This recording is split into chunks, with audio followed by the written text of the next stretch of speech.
నమస్తే.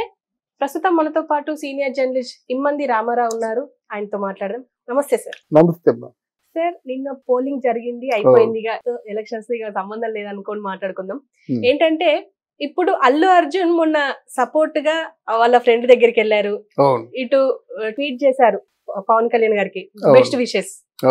కానీ ఇటు ఒక పక్క ఈయన ఒక ట్వీట్ చేశారు నాగబాబు గారు, మావాడైనా ప్రత్యర్థులకి సపోర్ట్ చేస్తే పరాయి వాడైనా మాకు సపోర్ట్ చేస్తే మావాడే అన్నట్టుగా.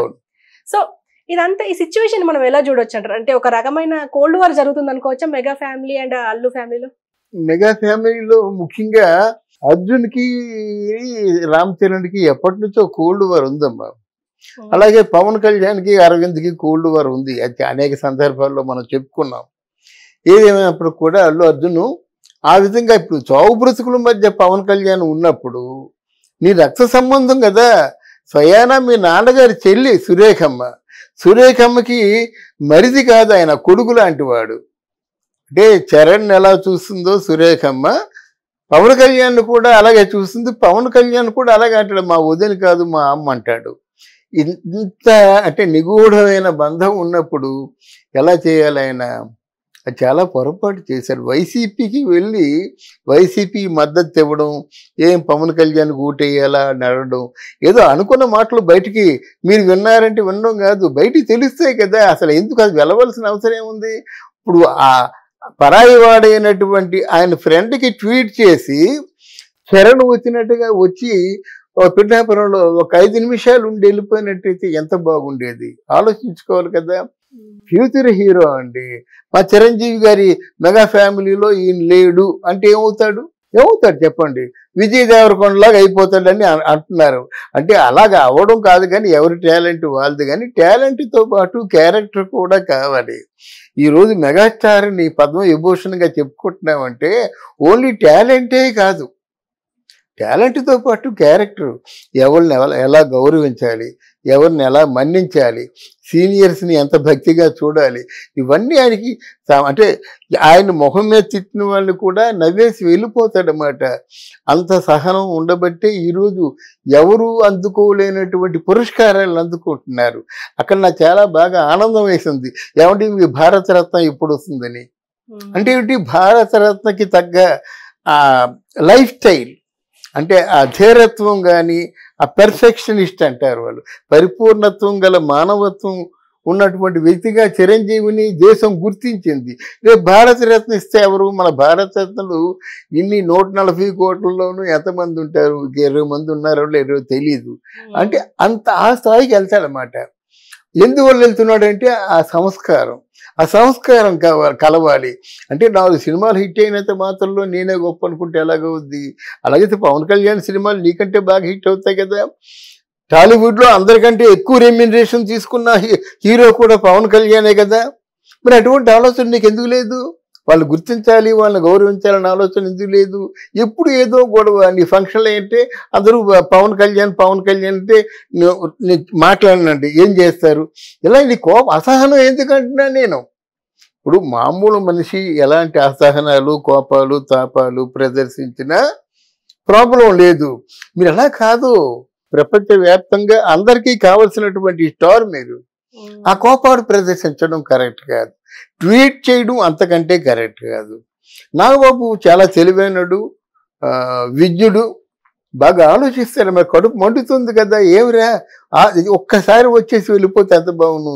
సురేఖమ్మ ఒక శ్రీమూర్తి, అసలు యాక్చువల్గా అంతటి జనంలో వెళ్ళడం కూడా ప్రాణాలకు తెగించి వెళ్ళడం అవుతుంది. ఏమో ఎట్నుంచి వచ్చి ఎటు ఏ దెబ్బ తగులుతుందో, కానీ ప్రాణాలకి తెగించి ఒక బిడ్డ లాంటి తన మరిదిని చూడడానికి వెళ్ళిందే. నీకు ఆ మాత్రం తెగింపు లేదు. అక్కడికి వెళ్ళి అక్కడి నుంచి నీ సొంత ఫ్లైట్ ఉంది కదా. ఇప్పుడు వసతులు లేవు, కారులో రావాలంటే టైం పడుతుంది, బస్సులో రావాలంటే టైం పడుతుంది అనుకోండి కదా. లేదు కదా, నీ సొంత ఫ్లైట్ కదా. అంటే అట్లాంటివి లేకుండా ఉండడం అది ఫ్యూచర్లో దెబ్బ అవుద్ది. అంటే మెగా ఫ్యామిలీలో ఒకరిని అని చెప్పుకున్నాడు కదా. ఒకప్పుడు అల్లు అర్జున్ మొదట్లో కొంచెం పైకి వస్తున్న రోజుల్లో చాలా మంచి మాటలు చెప్పాడు.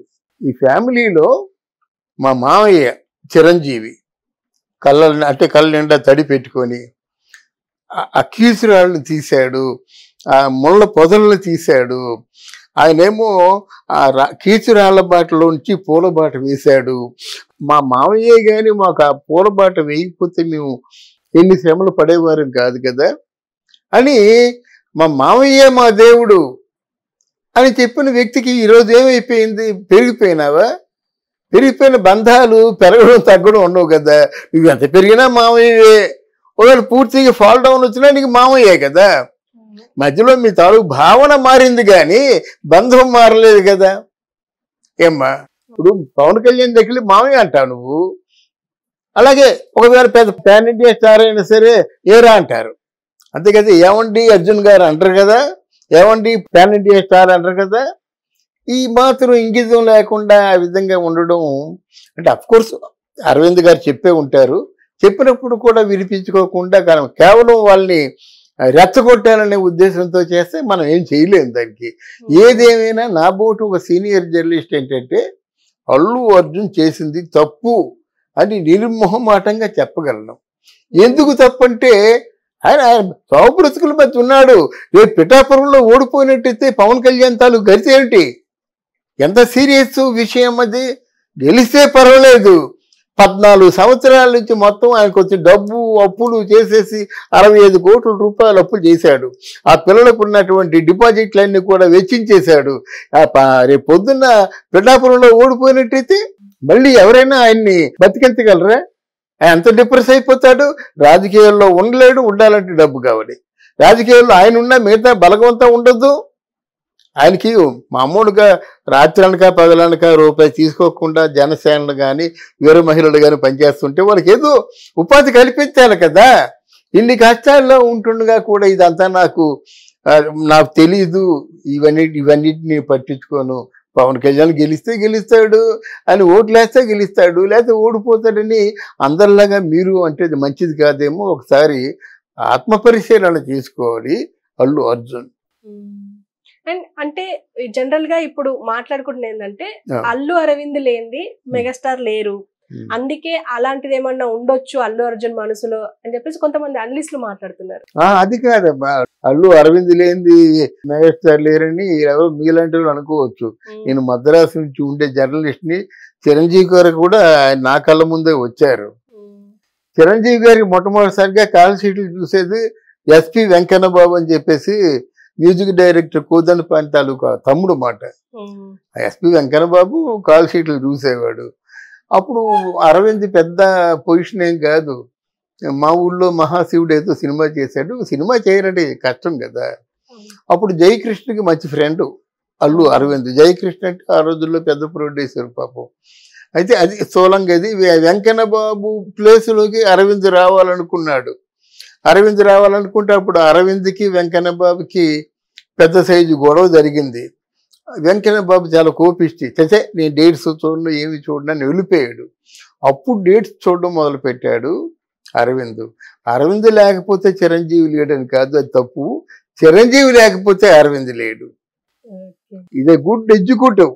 Arvind is a very good executive అన్నమాట. కలిసి పెరిగా దాని ఏముంది. అక్కడ మూలం నువ్వు బంగారం ఉంటేనే షాపులు అమ్ముతావు, దాని విలువ ఇంత 75,000 అంటావు. బంగారం కాకుండా నీకు ఎంత స్కిల్ ఉంటే మాత్రం, ఒక ఐరన్ ఉందనుకో 75,000 అంటే కొంటారా? సో మెటీరియలే మనం ముఖ్యం. నువ్వు చెప్పిన మాట తప్పుడు మాట. అక్కడ గోల్డ్ ఉంది, అక్కడ డైమండ్ ఉంది, పద్మ విభూషణ్ ఉంది, అక్కడ దాన్ని నువ్వు షైన్ చేసావు అంతే. డేట్స్ అవన్నీ బిజినెస్ ఎడ్యుకేషన్ అంతా బాగుంది అన్నమాట. అదొకటి.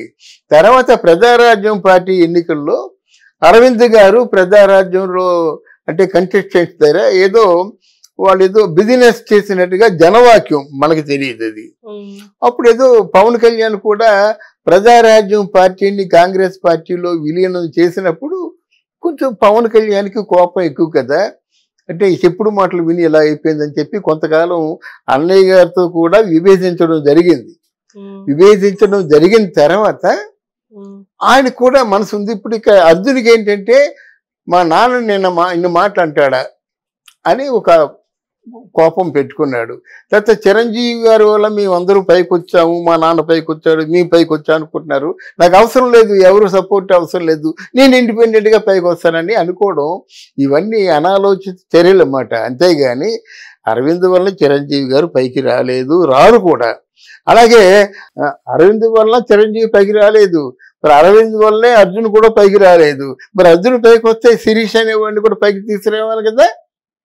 అందువల్ల అదేం కాదు, కానీ తప్పుడు మాటలు. కానీ ఏదైనప్పుడు కూడా మెగాస్టార్ వంశ వృక్షాన్ని, మూల వృక్షాన్ని మర్చిపోకూడదు మనం. అరే ఒక చెట్టు పసుపు కుంకాలు పెట్టినట్టయితే అమ్మవారి చెట్టు అని చెప్పేసి తరతరాలు మనం పూజించుకుంటామే. అమ్మ చెట్టు ఒకటే ఉంటుంది. మీ ఫ్యామిలీలో అమ్మ చెట్టు ఎవరు? చిరంజీవి గారు. మీరు పూజించుకోవాలంటే ఎంతమంది ఉన్నా సరే, సాయి ధర్మ తేజైనా, వైష్ణవ్ తేజైనా, వరుణ్ తేజైనా, శిరీష్ అయినా, ఎవరైనా ఆయన తర్వాతే కదమ్మా. ఈ బన్నీ గాని, పవన్ కళ్యాణ్ గాని, చరణ్ గాని ఆయన తర్వాతే. అమ్మ చెట్టు ఎవరంటే చిరంజీవి గారు.